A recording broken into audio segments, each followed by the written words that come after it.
Hi students, welcome to English by Sandeep Sir YouTube channel. So this is your Sandeep Sir, faculty in English language. ఈ వీడియోలో మీకు ఏంటంటే SSC, CGL, CHSL next one MTS ఓకేనా. So ఈ exams సంబంధించి మీకు English ఓకేనా, English subject సంబంధించి మీకు కొన్ని క్వశ్చన్స్ అనేవి ఎక్స్ప్లెయిన్ చేయబోతున్నాను ఓకేనా. సో మీకు ఏంటంటే జస్ట్ కొన్ని క్వశ్చన్స్ మాత్రమే ఓకేనా, షార్ట్ వీడియో లాగా ఓకే. అయితే సో మీకు ఏంటంటే జనరల్గా మనకు ఎస్ఎస్సిలో సిజిఎల్, సిహెచ్ఎస్ఎల్, ఎంటీఎస్ ఎగ్జామ్స్ మనకు కంపల్సరీ ఇప్పుడు జరగబోతున్నాయి ఓకేనా. సో కాబట్టి సిజిఎల్లో కానీ సిహెచ్ఎస్ఎల్లో కానీ ఎంటీఎస్లో కానీ సో మీకు జాబ్ రావాలి అంటే కంపల్సరీ సో ఇంగ్లీష్లో మీకు మంచి స్కోర్ అనేది ఉండాలి రైట్. ఆ స్కోర్ అనేది ఉండడం కోసం నేను మీకోసం సో ఇంగ్లీష్ క్వశ్చన్స్ అనేవి ఓకేనా, ఇంగ్లీషు బెస్ట్ క్వశ్చన్స్ అనమాట ఓకేనా. సో కాన్సెప్చువల్ క్లారిటీ వచ్చేలాగా మీకు ఎక్స్ప్లెయిన్ చేస్తూ ఉంటాను ఓకేనా. సో మీరైతే కంపల్సరీ ఓకేనా. సో నా రిక్వెస్ట్ ఏంటంటే వీడియోని స్టార్టింగ్ నుంచి ఎండింగ్ వరకు స్కిప్ చేయకుండా చూడండి ఓకేనా. మీకు బెస్ట్ కంటెంట్ అయితే అందిస్తాను రైట్. సో మన ఛానల్లో మీకు ఎలా ఉంటుందంటే సింపుల్గా మీకు నేను చెప్పే క్వశ్చన్స్ మొత్తం ఏదో ఆన్సర్ వచ్చినప్పుడు సో ఆన్సర్ చెప్పేసి వెళ్ళడం కాకుండా మిగతా ఆప్షన్స్ మనకు ఎందుకు ఆన్సర్ కావు, ఈ ఆప్షనే ఎందుకు మనకు కరెక్టు ఓకేనా. ఇంగ్లీష్లో కూడా మనకు కాన్సెప్ట్స్ అనేవి చాలా ఉంటాయి. సో మీరేంటంటే కాన్సెప్ట్స్ మీద ఫోకస్ చేయండి ఓకేనా.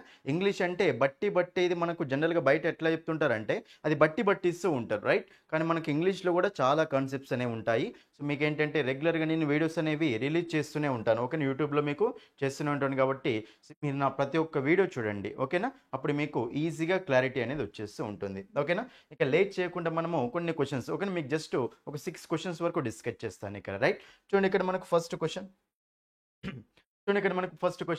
సో ఫస్ట్ క్వశ్చన్ మీకు దేనికి సంబంధించింది అంటే సో స్పాటింగ్ ఎర్రర్స్ క్వశ్చన్ సంబంధించింది ఓకేనా. ఒకసారి మీరు ఆన్సర్ చేయండి. ఎలా ఆన్సర్ చేయండి అంటే ఫస్ట్ వీడియోని పాస్ చేసి ఆన్సర్ చేసి అప్పుడు మీరు ఇక్కడ ఎక్స్ప్లెనేషన్ చూసుకోండి ఓకేనా. ఒకసారి వీడియోని పాస్ చేసి మీరు ఆన్సర్ చేయడానికి ట్రై చేయండి రైట్. చూడండి ఇక్కడ so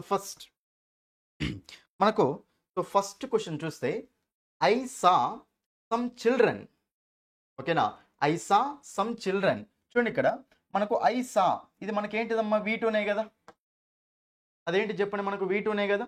so I saw see saw seen, I saw అంటే V2 అంటే మనకి అది simple past tense, subject plus V2 plus object అది సింపుల్ పాస్ట్ టెన్స్ అంటే కదా, ఇది మనకు కరెక్టే ఉంది. ఐ సా సమ్ చిల్డ్రన్, కొంతమంది చిల్డ్రన్ ఓకేనా, చైల్డ్ అనేది సింగులర్, చిల్డ్రన్ అనేది ప్లూరల్. వాళ్ళు ఏం చేస్తున్నారు, ప్లేయింగ్ హ్యాపీలీ. చూడండి ఇక్కడ వాళ్ళు బాగా హ్యాపీగా ఆడుకుంటున్నారట ఓకేనా. I saw some children playing happily, ఇది కూడా మనకు కరెక్టే ఉంది ఓకేనా. ఎలా ఆడుతున్నారు, హ్యాపీగా ఆడుతున్నారు, ఇది కూడా మనకు కరెక్టే ఉంది. Next one below the shade of a tree, below the shade of a tree. చూడండి ఇక్కడ షేడ్ అంటే తెలుసు కదా మీకు, నీడ ఓకేనా, అంటే నీడ కింద కూర్చొని ఓకేనా, బిలో అంటే దాని కిందనే కదా, కాబట్టి నీడ కింద కూర్చొని ఆడుతున్నారని మీనింగ్ ఇస్తుందమ్మ. మరి ఎప్పుడైనా సరే చూడండి జనరల్గా మనకు ఒక ట్రీ అన్నప్పుడు ఓకేనా, చూడండి మనకు జనరల్గా ఒక ట్రీ అన్నప్పుడు సో అండర్ ఏ ట్రీ అంటామమ్మ, జనరల్గా చెట్టు కింద అంటే అండర్ ఏ ట్రీ అనొచ్చు, అండర్ ఏ ట్రీ అనొచ్చు. అదే మనకు చెట్టు నీడ గురించి మాట్లాడినప్పుడు నీడ కింద అనగలుగుతాం, అనలేం, నీడ కింద కూర్చోలేరు కదా. అప్పుడు మనం ఏమనాలి అంటే in the shade of a tree, in the shade అన్నమాట ఓకేనా, నీడలు. కాబట్టి in the shade of a tree అనొచ్చు, కానీ మనం అక్కడ జనరల్గా బిలో ఓకేనా, అండర్ ఓకేనా అలా యూజ్ చేయకూడదు. కాబట్టి మనకు సింపుల్గా సో ఆన్సర్ ఎర్రర్ ఎక్కడ ఉంది అంటే so below the shade of a ట్రీనా కాదు కదా, so in the shade of a tree, the shade of a tree అంటూ ఉంటాం. కాబట్టి మనకు అప్పుడు సో ఎర్రర్ ఎక్కడ ఉంది అంటే ఈ పార్ట్లో బిలో ద కాకుండా ఇన్ ద ఉండాలి కదా. సో బిలో ద అనేది మనకు రాంగ్ కదా, బిలో ద షేడ్ అనేది రాంగ్ కదా. బట్ మనకి ఏ ఆప్షన్లో ఇచ్చిండు, థర్డ్ ఆప్షన్లో ఇచ్చిండు. కాబట్టి option 3 is the answer. Option 3 అనేది మనకు అక్కడ ఆన్సర్ అవుతుంది, అది సింపుల్ ఓకేనా. మీరు సెంటెన్స్ చూసినప్పుడు సెంటెన్స్ మొత్తంలో వెతకండి ఎర్రర్ ఎక్కడైనా ఉందా ఓకే, ఇదే పార్ట్లో ఉందా, ఇంకా వేరే ఏదైనా పార్ట్లో ఉందా, ఈ పార్ట్ ఎందుకు ఆన్సర్ మనకు, దీన్ని మనం ఆన్సర్ ఎలా చెప్తున్నాం, ఇదే ఆన్సర్ అని చెప్పేసి ఎలా చెప్తున్నాం అని చెప్పేసి రీజన్ చూసుకోండి ఓకేనా. ఆన్సర్ వచ్చిన తర్వాత ఇదే ఎందుకు ఆన్సర్ అని చెప్పేసి మీరు రీజన్ కూడా తెలుసుకోండి, అప్పుడు మీకు ఈజీ అయిపోతుంది ఓకే కదా, క్లారిటీ ఉంది కదా రైట్. నెక్స్ట్ సెకండ్ క్వశ్చన్ వెళ్దాం. చూడండి ఇక్కడ సెకండ్ క్వశ్చన్, ఇది కూడా మనకు సెకండ్ క్వశ్చన్ కూడా మనకి ఏంటంటే స్పాటింగ్ ఎర్రర్. మీరు వీడియోని పాజ్ చేయండి, వీడియోని పాజ్ చేసి దాని తర్వాత మీరు ఇక్కడ ఆన్సర్ చేయడానికి ట్రై చేయండి రైట్. తర్వాత ఎక్స్ప్లెనేషన్ చూడండి. చూడండి ఇక్కడ మనకు మళ్ళీ సెంటెన్స్ అనేది ఇస్తాడు, దాన్ని 4 పార్ట్స్గా డివైడ్ చేసి అంటే కొన్ని పార్ట్స్గా డివైడ్ చేస్తాడు 4 పార్ట్స్గా. అప్పుడు మీరు ఏ పార్ట్లో ఎర్రర్ ఉందో మీరు కనిపెట్టాలి. ఓకేనా? సో మనకి ఎస్ఎస్సి సీజీయూలో అయినా సరే, సిహెచ్ఎస్ఎల్ అయినా సరే, ఎంటీఎస్ అయినా సరే, సిపిఓ అయినా సరే, ఈ questions compulsory spotting errors questions compulsory వస్తాయి. ఓకేనా? ఇప్పుడు చూద్దాం. ద మ్యాన్ చూడండి, the man turned to him, అతని వైపు టర్న్ అయ్యాడట. విత్ ఏ లుక్ చూడండి, ఇక్కడ ద మ్యాన్ టర్న్డ్ అంటే ఇది మనకు V2నే కదమ్మా, subject plus V2 plus object, ఇది మనకు కరెక్టే ఉంది కదా. టర్న్డ్ టు హిమ్, ఓకేనా, అది కరెక్టే ఉంది. With a look of disapprove, చూడండి ఇక్కడ with a look of disapprove అట. మరి అప్పుడు ఇక్కడ with a look of disapprove అన్నప్పుడు ఇక్కడ ఎర్రర్ ఎక్కడ ఉంది? ద మ్యాన్ అంటే కరెక్టే కదా, ఎర్రర్ ఏం లేదు అక్కడ, రైట్. టర్న్ టు హిమ్ అంటే అక్కడ కూడా మనకి ఏమైనా ఎర్రర్ ఉందా? లేదు, ఎందుకంటే సింపుల్ పాస్ట్ ఉంది, కరెక్టే ఉంది కదా, ఎర్రర్ ఏం లేదు అక్కడ. మరి అప్పుడు ఇక్కడ మనకు సో ఎర్రర్ ఎక్కడ ఉంది అంటే with a look of disapprove. చూడండి జనరల్గా మనకు ఆఫ్ అనేది ఏంటి చెప్పండి? జనరల్గా ఆఫ్ అనేది మనకి ఏంటిదంటే ప్రిపోజిషన్. ఆఫ్ అనేది ఏంటి చెప్పండి? మనకి ఇక్కడ ప్రిపోజిషన్. ప్రిపోజిషన్ జనరల్గా ఒక ప్రిపోజిషన్ పక్కన మనకు దీని తర్వాత మనకి ఏం రావాలి అంటే ఒక ఆబ్జెక్ట్ అనేది రావాలి. ఓకేనా? సబ్జెక్ట్ ఆబ్జెక్ట్ తెలుసు కదా. సబ్జెక్ట్ అంటేనేమో యాక్షన్ చేసేవాళ్ళు, ఆబ్జెక్ట్ అంటేనేమో యాక్షన్ రిసీవ్ చేసుకునే వాళ్ళు. మరి ఇప్పుడు మనకు ఆఫ్, ఓకేనా, ఆఫ్ అనే ప్రిపోజిషన్ పక్కన మనకి ఏం రావాలి చెప్పండి? అక్కడ ఆబ్జెక్ట్ రావాలి. మరి ఆబ్జెక్ట్ రావాలి కాబట్టి ఆబ్జెక్ట్ అంటే జనరల్ మనకి ఏమేమి వస్తాయి చెప్పండి? ఆబ్జెక్ట్ అంటే సో నౌన్స్ అన్నా కావచ్చు, లేకుంటే ప్రొనౌన్స్ అన్నా కావచ్చు. ఆబ్జెక్ట్ అంటే మనకి ఏమేమి వస్తాయి చెప్పండి? నౌన్ అన్నా కావాలి, లేకుంటే ప్రొనౌన్ అన్నా కావాలి. కాబట్టి మనకి ఇప్పుడు ఇక్కడ డిసప్రూవ్ అనేది మనకి ఏంటమ్మా? V1 అది వెర్బ్, అది మనకు అక్కడ మనకి ఏం కావాలి? నౌన్ కావాలి. ప్రొనౌన్ ఎట్లా వచ్చే ఛాయిస్ లేదు కాబట్టి నౌన్ రావాలి. సో డిసప్రూవ్ని మీరు నౌన్ లాగా ఎట్లా చేస్తారు అంటే డిసప్రూవింగ్. ఎప్పుడైనా సరే మనకు ఇంగు ఫార్మ్స్ ఉంటాయి కదా, ఇంగు ఫార్మ్స్ మనము అవన్నీ నౌన్స్ లాగా చేస్తే వాటిని ఏమంటాం చెప్పండి? జెరెండ్ అంటాం. ఓకేనా? ఇక్కడ ఆఫ్ పక్కన మనకు వెర్బ్ ఉంది, ఆ వెర్బ్ నౌన్ లాగా కావాలంటే మనం ఏం చేయాలంటే దాన్ని V4 చేయాలి అంతే. ఓకేనా? సో V4s అన్ని మనకు నౌన్స్ లా యాక్ట్ చేస్తే కదా వాటిని జెరెంట్స్ అంటాం కదా. కాబట్టి ఆఫ్ పక్కన మీకు ఇక్కడ ఏం రావాలి చెప్పండి? V4 రావాలి. అప్పుడు మనకు నౌన్ అయిపోతుంది అది. బట్ మనకు ఆన్సర్ ఏమొస్తుందంటే ఇక్కడ డిసప్రూవింగ్ అని ఉంటే అది కరెక్ట్ అయ్యేది సెంటెన్స్. సో డిసప్రూవ్ అనేది మనకు రాంగ్ కదా, రాంగ్ కాబట్టి ఎర్రర్ ఇక్కడ ఉంది. కాబట్టి మనకు ఆప్షన్ 3 అనేది ఆన్సర్. ఆప్షన్ 3 అనేది ఇక్కడ ఆన్సర్ అవుతుంది. ఒకసారి మీకు సబ్జెక్ట్ ఆబ్జెక్ట్ చెప్తా చూడండి. ఒకవేళ ఇలా ఉందనుకోండి సెంటెన్స్, చూడండి, Raju is eating an apple. Raju is eating an apple. చూడండి ఇక్కడ ఈటింగ్ అనేది మనకి ఏంటి చెప్పండి? వెర్బ్. ఈజ్ అనేది హెల్పింగ్ వర్బ్, ఇదేమో మెయిన్ వర్బ్, ఇదేమో హెల్పింగ్ వర్బ్. ఇక్కడ యాక్షన్ చేసే వాళ్ళని సబ్జెక్ట్ అంటాం. యాక్షన్ చేసే వాళ్ళని ఏమంటాం చెప్పండి? సబ్జెక్ట్ అంటాం. యాక్షన్ రిసీవ్ చేసుకునే వాళ్ళని ఆబ్జెక్ట్ అంటాం. ఓకేనా? ఎవరు తింటున్నారు? రాజే కదా, రాజు ఏమవుతాడు? సబ్జెక్ట్ అవుతాడు. యాపిల్ ఏమవుతుంది? ఇక్కడ ఆబ్జెక్ట్ అవుతుంది. కాబట్టి నేను ఏమని చెప్పిన అంటే ఒక ప్రిపోజిషన్ అనేది వస్తే ఇక్కడే కదా మనకు వచ్చేది, వెర్బ్ తర్వాతనే కదా జనరల్గా వచ్చేది. కాబట్టి ఒక ప్రిపోజిషన్ పక్కన మీకు ఎప్పుడైనా ఏం రావాలి? మనకు ఆబ్జెక్ట్ రావాలి. ఆబ్జెక్ట్ అంటే నౌన్ అన్న కావచ్చు, యాపిల్ అంటే నౌనే కదమ్మా. నెక్స్ట్ యాపిల్ బదులు ఇట్టు కూడా రాసుకోవచ్చు కదా, ప్రొనౌన్ అన్న కావచ్చు. ప్రిపోజిషన్ పక్కన నౌన్ అన్న రావాలి, ప్రొనౌన్ అన్న కావాలి. మరి ఇప్పుడు మనకి ఇక్కడ వెర్బ్ ఉంది కదా, వెర్బ్స్ మనకు నౌన్స్ ఎప్పుడవుతాయో చెప్పండి? ఇంగు ఫామ్ అనేది యాడ్ చేసి మనకు నౌన్ అయిపోతుంది కదా. కాబట్టి అప్పుడు మనకు డిసప్రూవింగ్ అనేది ఆన్సర్. ఇది ఇంత కాన్సెప్ట్ ఉంటుంది మనకు. డైరెక్ట్ మనం చెప్పొచ్చు డిసప్రూవింగ్ అని ఆన్సర్ చెప్పొచ్చమ్మా, కానీ ఎందుకు డిసప్రూవింగ్ అని ఆన్సర్ అవుతుంది అంటే ఇంత మనకు రీజన్స్ అనే ఉంటాయి. కాబట్టి సో డిసప్రూవింగ్ అనేది ఇక్కడ ఆన్సర్ ఉండాలి. యాక్చువల్గా అది మనకు రాంగ్ ఉంది కదా, సో మనకు రాంగ్ పార్ట్ అడుగుతుంది కాబట్టి ఆన్సర్ వస్తుంది ఇక్కడ option 3 is the answer. Next question. Next మళ్ళీ మనకి ఏంటి చెప్పండి? స్పాటింగ్ ఎర్రరేగా, రైట్. ఏం చేయండి అంటే సో వీడియోని పాజ్ చేసి ఆన్సర్ చేయండి, ట్రై చేయండి అమ్మ. చూడండి ఇక్కడ spotting error, right. Pray to the almighty God. Pray to the almighty God అంటే ప్రే చేయండి అంటుండు. ఇది మనకు ఇంపరేటివ్ సెంటెన్స్ అమ్మ. మీకు ఎలా అంటే close the door. Close the door అంటే డోర్ని క్లోజ్ చేయండి అంటాం కదా, అలా V1. ఓకే, సెంటెన్స్ అనేది డైరెక్ట్ వెర్బ్ తోటి V1 తోటి స్టార్ట్ అవుతుంది, దాన్ని ఇంపరేటివ్ సెంటెన్స్ అంటాం. ఓకేనా? ఇలా మనకు pray to the almighty God, ఓకేనా, విత్ అట్మోస్ట్ డివోషన్. ఓకేనా? అట్మోస్ట్ డివోషన్, మంచి డివోషన్ తోటి ప్రే చేయమంటుండే. And help the needy. Help the needy, మరియు హెల్ప్ చేయండి నీడీ పీపుల్. అంటే నీడీ అంటే ఎవరు చెప్పండి? అవసరం ఉన్న వాళ్ళకు హెల్ప్ చేయండి అంటుండే అక్కడ. కాబట్టి అండ్ హెల్ప్ ద నీడీ అంటుండు, రైట్. ఎందుకంటే ఇది V1 కాబట్టి ఇది కూడా మనకి V1 ఉండాలి కదమ్మా. ఇది కూడా కరెక్టే ఉంది కదా. చూడండి ఇక్కడ నుంచి ఇక్కడ వరకు మనకు కరెక్టే ఉంది. Help the needy and poured people అట. ఇక్కడ చూడండి help the needy and poured people. ఇక మనకు పీపుల్ అనేది నౌన్, ఇది మనకు నీడీ అంటే అడ్జెక్టివ్. ఇక్కడ కూడా మనకి ఏం రావాలి చెప్పండి? అడ్జెక్టివ్ రావాలి. ఓకేనా? అండ్ అనేది కంజంక్షన్ కదా, దాని ముందు మనకు అడ్జెక్టివ్ ఉంది కాబట్టి దాని తర్వాత కూడా అడ్జెక్టివ్ ఉండాలి. మనకు పూర్ అనేది అడ్జెక్టివ్, పూర్డ్ అనేది ఉంటుందా? ఉండదు. కాబట్టి పూర్ ఏం రావాలి చెప్పండి? అక్కడ మనకు పూర్ పీపుల్ అని రావాలి. మిగతా ఆప్షన్స్ ఎందుకు రాంగ్, ఎందుకు ఆన్సర్ కావో చూసుకోండి అవి. ఓకేనా, అర్థమవుతుంది కదా. So pray to the almighty God, ఇది V1 మనకు ఇంపరేటివ్ సెంటెన్స్ అంటాం. With utmost devotion and and help the needy and poor people అంటాం. ఓకేనా, అంటే నీడీ నెక్స్ట్ పూర్ పీపుల్కి హెల్ప్ చేయండి అని, రైట్. పూర్ పీపుల్ అని తెలుసు కదా. పూర్ పీపుల్ అంటే వాళ్ళు డెస్టిట్యూట్స్ అంటూ ఉంటాం. ఓకేనా, పేదవారు అంటూ ఉంటాం, రైట్. బట్ మనకు అప్పుడు ఆన్సర్ ఏమొస్తుంది చెప్పండి ఇక్కడ. ఇది option 4 is the answer. Option 4 అనేది మనకు ఆన్సర్. పూర్ అనేది ఒక అడ్జెక్టివ్, రైట్. నెక్స్ట్ క్వశ్చన్ చెప్పండి, మళ్ళీ చూసుకోండి ఇక్కడ. వీడియోని పాజ్ చేయండి, వీడియోని పాజ్ చేసి అప్పుడు ఆన్సర్ చేయడానికి ట్రై చేయండి. ఓకేనా, రైట్. చూడండి ఇక్కడ మళ్ళీ మనకి ఇక్కడ సెంటెన్స్ ఇచ్చారు. ఇక్కడ మనకు నో ఎర్రర్ అనే ఆప్షన్ కూడా ఇచ్చారు. సో నో ఎర్రర్ అనే ఆప్షన్ కూడా ఇచ్చారు కాబట్టి దాన్ని కూడా చూడండి. ఓకేనా, చూడండి ఇక్కడ by this time tomorrow, by this time tomorrow ఇది మనకు కీవర్డ్ జనరల్గా. ఓకేనా, కీవర్డ్ అది, రైట్. సో రేపు ఈ సమయం వరకల్లా, by this time tomorrow, by this time tomorrow we will have reached to Delhi. ఓకేనా, we will have reached to Delhi. ఇది మనకి ఏంటంటే టెన్సెస్ అనేవి క్లియర్గా వస్తే ఈజీగా ఆన్సర్ చేయొచ్చు అండి. ఓకేనా, బై దిస్ టైమ్ టుమారో అంటే రేపు ఈ సమయం వరకల్లా మేము ఢిల్లీకి రీచ్ అయి ఉంటాము అన్న సందర్భం వస్తుంది ఇక్కడ. ఓకేనా, కాబట్టి we will have reach to Delhi.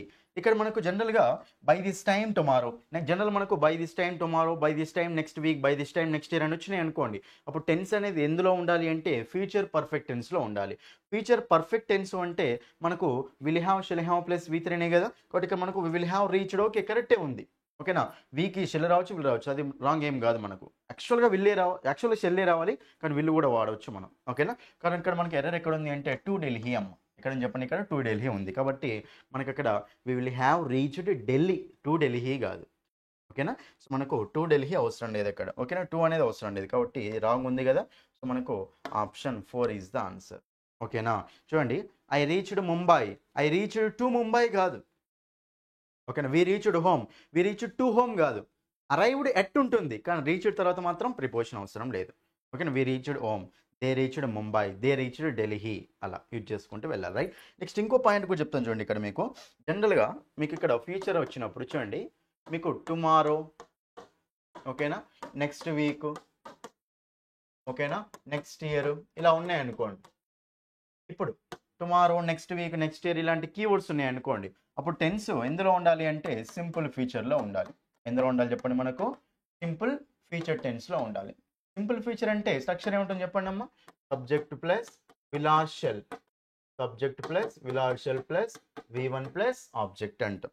ఓకేనా, నేను ఆల్రెడీ టెన్సెస్ క్లాస్ చేశా. టెన్సెస్ స్ట్రక్చర్స్ మీరు ఎట్లా ఈజీ గుర్తుపెట్టుకోవచ్చో కూడా చేశాను, బట్ ఆ వీడియో చూడండి మీరు. ఓకేనా, ఇది ఒకటి, రైట్. అదే మనకి ఇలా ఉంది అనుకోండి keywords, at this time tomorrow, చూడండి at this time tomorrow, next at this time next week, at this time next year ఇలాంటివి ఉన్నాయి అనుకోండి.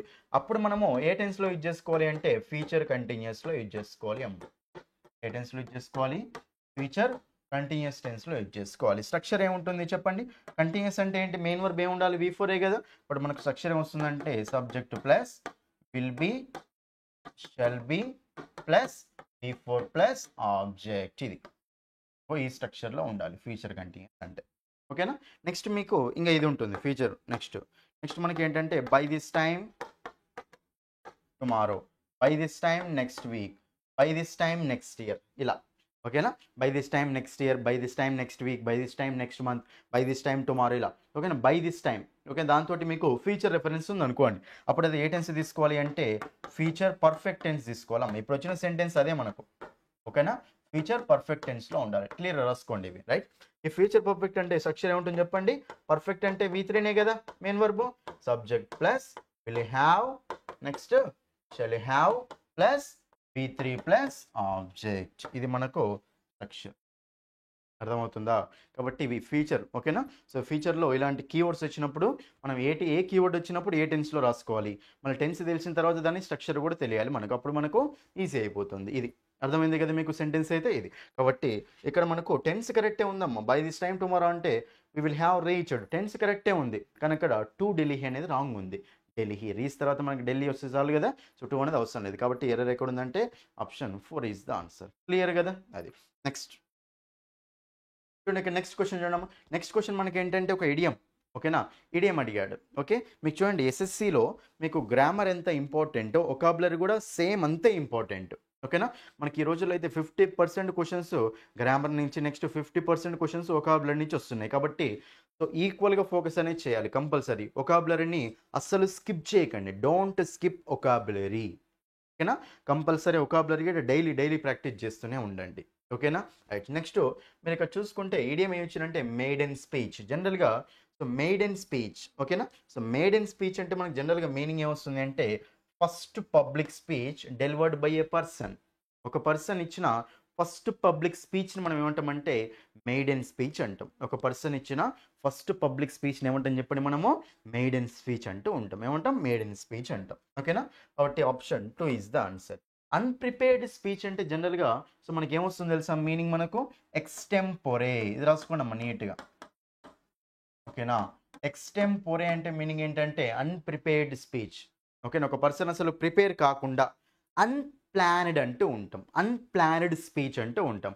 ఒక పర్సన్ అసలు ప్రిపేర్ కాకుండా వచ్చి ఇచ్చే స్పీచ్ని ఏమంటామంటే సో మనం ఎక్స్టెంపోరే అంటాం. ఇది కూడా చాలా సార్లు ఎగ్జామ్లో వచ్చింది మనకు. ఓకేనా, ఎక్స్టెంపోరే, దాన్ని మనము అన్ప్రిపేర్డ్ స్పీచ్ అంటాం. లాస్ట్ పీస్ ఓకేనా మేడం స్పీచ్ కూడా కదా. ఆన్సర్ ఏమొస్తుందంటే జనరల్గా మేడ్ ఇన్ అంటేనేమో first speech delivered by A person అంటే ఉంటాం. అర్థమైంది కదా, ఇవి మనకు కొన్ని క్వశ్చన్స్ అమ్మ. నెక్స్ట్ ఇక చూడండి ఇంకా మీకు. ఓకేనా, ఇంకా మీకు లాస్ట్ క్వశ్చన్ అమ్మ. ఇది ఈ వీడియోలో మీకు లాస్ట్ క్వశ్చన్ చూడండి ఒకసారి. ఇక్కడ మీకు select the most appropriate option to fill in the blank. ఇక్కడ మనకు fill in the blank question. వీడియోని పాజ్ చేయండి, ఆన్సర్ చేయడానికి ట్రై చేయండి, తర్వాత ఎక్స్ప్లెనేషన్ చూడండి. చూడండి ఇక్కడ మనకు జనరల్గా the situation become dash after the scuffle between the farmers and the police. చూడండి సిచ్యువేషన్ అనేది ఏమైంది అంటుండు. ఓకేనా, ఆఫ్టర్ ద స్కఫుల్. స్కఫుల్ అంటే జనరల్గా మీనింగ్ ఏమొస్తుందంటే ఒక గొడవ, చిన్న గొడవ అంటూ ఉంటాం. ఫైట్. ఓకేనా, ఫైట్ అంటే పోలీసులు నెక్స్ట్ ఫార్మర్స్ ఓకేనా మధ్యలో ఫైట్ అనేది జరిగిందట. ఓకేనా, ఆ జరిగిన తర్వాత సిచ్యువేషన్ అనేది ఏమవుతుంది జనరల్గా, అప్పుడు ఫైట్ జరిగిన తర్వాత సిచ్యువేషన్ అనేది మనకు ఏమవుతుంది జనరల్గా, అక్కడ మనకు ఆ బ్లాంక్లో పాజిటివ్ మీనింగ్ రావాలా నెగిటివ్ మీనింగ్ ఇచ్చే వర్డ్ రావాలో చెప్పండి. కంపల్సరీ నెగిటివ్ అయిపోతుంది. కాబట్టి స్మూత్ అనేది పాజిటివ్ వర్డ్, ఫన్నీ అనేది పాజిటివ్ వర్డ్, కాబట్టి ఈ రెండు ఆప్షన్స్ తీసేయండి. ద సిచ్యువేషన్ బికమ్ ఓకేనా సాడా సీరియసా ఏమవుతుంది చెప్పండి. ఈ రెండు మనకు ఆన్సర్స్ కావచ్చు, కానీ కాంటెక్స్ట్ ప్రకారం మనకి ఏమవుతుంది చెప్పండి సీరియస్. సిచ్యువేషన్ ఏమైందట సీరియస్ అయిపోయింది అని, గొడవైంది కాబట్టి మనకు సీరియస్ అయిపోతుంది కదా. ఇప్పుడు ఆన్సర్ వస్తుందంటే option 2 is the answer. Option 2 అనేది ఎక్కడ ఆన్సర్ అవుతుంది అమ్మ. ఇది మనకు ఇవి మనకు కొన్ని క్వశ్చన్స్. ఓకేనా, సో మీరు చూడండి జనరల్గా మీరు నా ఛానల్లో ఉన్న మిగతా వీడియోస్ కూడా చేశాను నేను ఆల్రెడీ. ఓకేనా, ఎస్ఎస్సి జీడీ కోసం చేశాను, కానీ మీకు అవి అన్ని ఎగ్జామ్స్కి కూడా ఉపయోగపడతాయి. ఎస్ఎస్సిలో ఈ లెవెల్ అనేది మనకి ఏమి ఉండదమ్మా. సిహెచ్ఎస్ఎల్కి ఒక లెవెల్, సీజీఎల్కి ఒక లెవెల్ అస్సలు ఉండదు. క్వశ్చన్స్ అనే వాళ్ళు ఎట్లయినా అడగవచ్చు. ఇంగ్లీష్లో మీరు ఏంటంటే కాన్సెప్ట్ అనేది వస్తే మీరు క్వశ్చన్ అన్ని ఈజీగా సాల్వ్ చేసుకుంటూ వెళ్ళిపోవచ్చు. కాబట్టి క్వశ్చన్స్ మీద బాగా ఫోకస్ చేయండి. ఓకేనా, ఇంకోటి ఏంటంటే మీకు నా కోర్సు కూడా అవైలబుల్గా ఉంది. ఓకే, సో మీరు నా యాప్ని డౌన్లోడ్ చేసుకోవచ్చు అండి. ఓకేనా, మీరు ప్లే స్టోర్కి వెళ్ళి ఇంగ్లీష్ బై సందీప్ సార్ అనే app, English by Sandeep sir play స్టోర్కి వెళ్ళి యాప్ డౌన్లోడ్ చేసుకోండి. యాప్ డౌన్లోడ్ చేసుకుంటే మీకు అక్కడ కోర్సెస్ ఉంటాయి. ఎస్ఎస్సి, సిజిఎల్, సిహెచ్ఎస్ఎల్, ఎంటీఎస్, ఓకేనా, సిపిఓ, జీడీ, ఓకేనా, అన్ని కోర్సెస్ అవైలబుల్గా ఉంటాయి. తక్కువ అమౌంట్కి అవైలబుల్గా ఉంటాయి. కాబట్టి కంపల్సరీ మీరు కోర్సును తీసుకోండి. ఓకేనా, మీకు సో 299, 399 ఈ అమౌంట్కి మీకు అక్కడ అవైలబుల్గా ఉంటాయి. 6 months ఓకేనా, 3 months కోర్సెస్ అనేవి. కాబట్టి కంపల్సరీ తీసుకోండి. మీకు అందులో సో డెమో క్లాసెస్ కూడా ఉంటాయి. డెమో క్లాసెస్ చూసి మీరు డిసైడ్ అవ్వండి తీసుకోవాలా వద్దా అని. డెమో క్లాసులు చూడండి, నచ్చితేనే తీసుకోండి. అర్థమైంది కదా. ఇవి మీకు ఏంటంటే సో కొన్ని క్వశ్చన్స్ అమ్మ, కొన్ని క్వశ్చన్స్ని నేను ఎక్స్ప్లెయిన్ చేశాను. ఓకేనా, సో మీకు ఇంకా వీడియోస్ అనేవి ఫర్దర్గా చేస్తూనే ఉంటాను. ఎందుకంటే మనకి ఇంగ్లీష్ అనేది ఏంటంటే మీరు కాన్సెప్ట్ వైజ్గా నేర్చుకుంటే ఈజీ అయిపోతుంది ఎగ్జామ్స్లో. ఓకేనా, అది సో మీరు కంపల్సరీ ఓకేనా కొత్తగా చూసే వాళ్ళైతే కంపల్సరీ ఛానల్ని సబ్స్క్రైబ్ చేసుకోండి. మీ ఫ్రెండ్స్ అందరికీ షేర్ చేయండి. అన్ని గ్రూప్స్లో, ఎస్ఎస్సి గ్రూప్స్లో అన్నిట్లలో మీరు షేర్ చేయండి. సిజిఎల్, సిహెచ్ఎస్ఎల్, ఎంటీఎస్, జీడీ, సిపిఓ అన్ని ఎగ్జామ్స్కి ఉపయోగపడే విధంగా నేను ఇక్కడ క్వశ్చన్స్ తీసుకొచ్చి వీడియోస్ చేస్తూనే ఉంటాను. మీ ఫ్రెండ్స్ అందరికీ షేర్ చేయండి, కంపల్సరీ షేర్ చేయండి. ఓకేనా, కొత్తగా చూసే వాళ్ళైతే సబ్స్క్రైబ్ చేయండి. కంపల్సరీ వీడియోని ఇస్తే లైక్ చేయండి. ఓకేనా, so that's all for this video. So ప్రతి ఒక్కరూ వీడియోస్ని చూస్తూనే ఉండండి. నేను రెగ్యులర్గా వీడియోస్ అని అప్లోడ్ చేస్తూనే ఉంటాను. ఓకేనా, so thank you. That's all for this video. Thank you.